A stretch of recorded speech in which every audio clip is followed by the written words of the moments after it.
Alright guys, in the last video we had discussed the moving averages.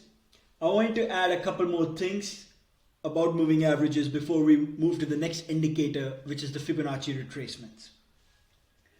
So one thing I had mentioned about the exponential moving averages and how they give more importance to the recent price action.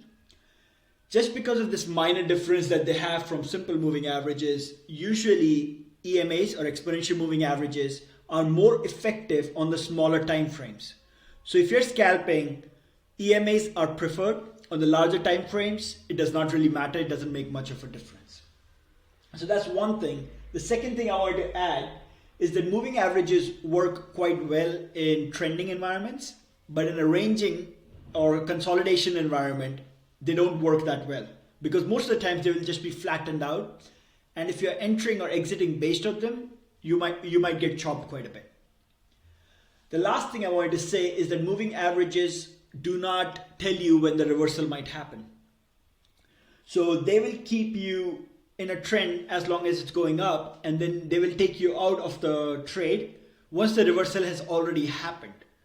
Unlike RSI, where a divergence can warn you about a potential reversal, moving average cannot do that. If price is far away from a moving average, then maybe you can expect some form of consolidation or reversal. But overall, moving averages do not tell you when a reversal might happen. So now that behind us, let's move to Fibonacci retracements. So Fibonacci retracement, this concept comes from the idea that we see Fibonacci numbers or Fibonacci patterns almost every single place in the universe. If you don't know what Fibonacci numbers are, Google it a bit, learn about them because they appear everywhere in the universe. From the shape of the galaxies to human bodies and what we find attractive, and sea animals, the shape of the leaves, almost every single thing, Fibonacci numbers are noticed. This makes market participants assume that Fibonacci numbers also matter in the markets.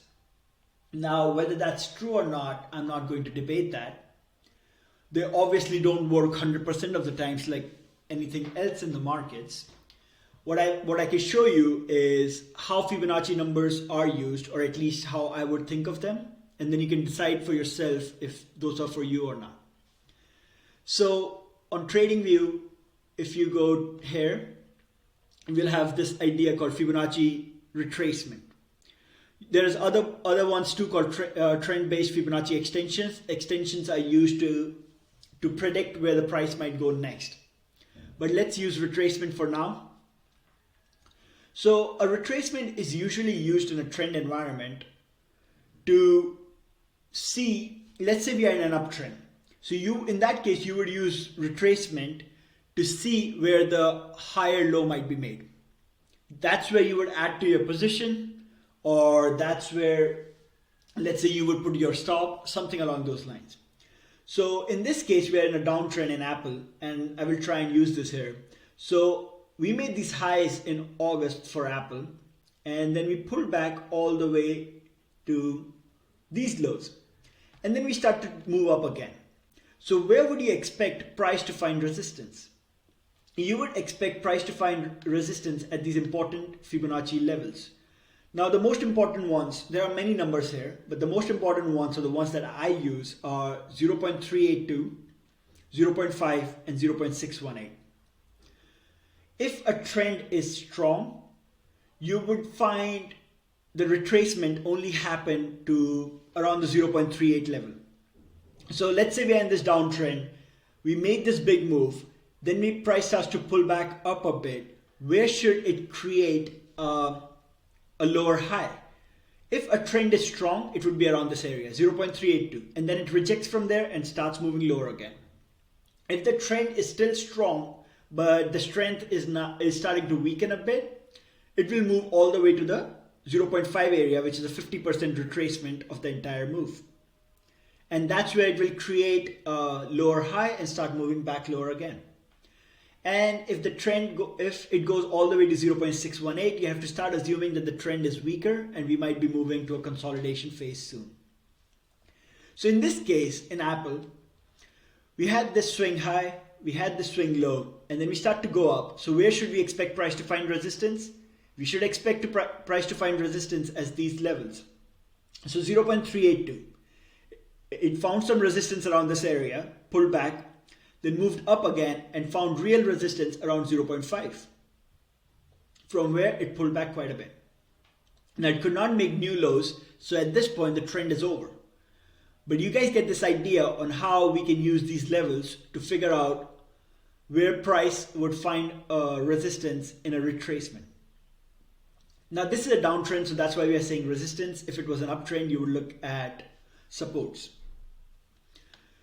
So another example, so that's how Fibonacci retracements are used. It's a retracement, it's a counter move to the current trend we are in. That's why it's called a retracement.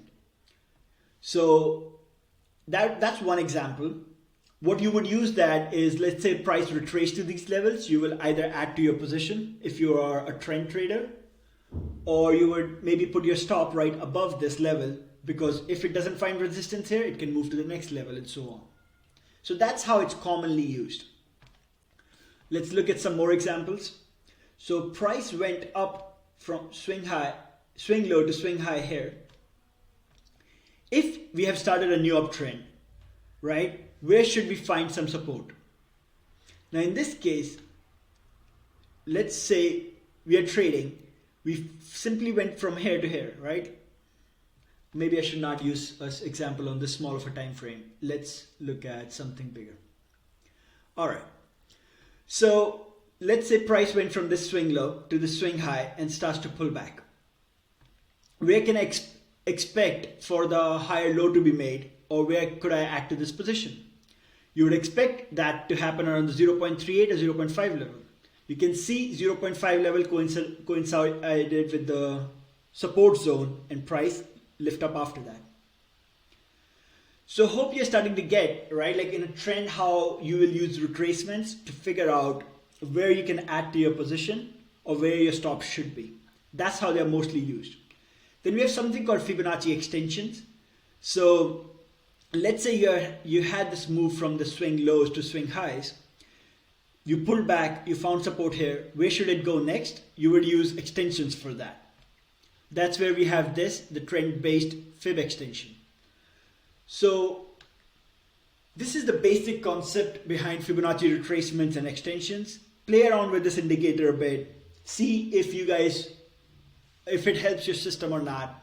I personally don't use them quite a bit unless we are in an area where price has no previous history. So let's say if we are in all-time highs territory, then I might use Fibonacci extensions to figure out where price might find resistance. But overall, it's not an indicator I use. Also, I know Fib followers are crazy about this indicator, but markets are not perfect like nature, and there are usually variations around the Fib levels, the Fibonacci levels. So if you coincide the Fibonacci levels with some form of zone, it usually works better. That's about it. That's about it for Fibonacci retracements and extensions. If you guys have any questions, ask them in the chat and we'll discuss more.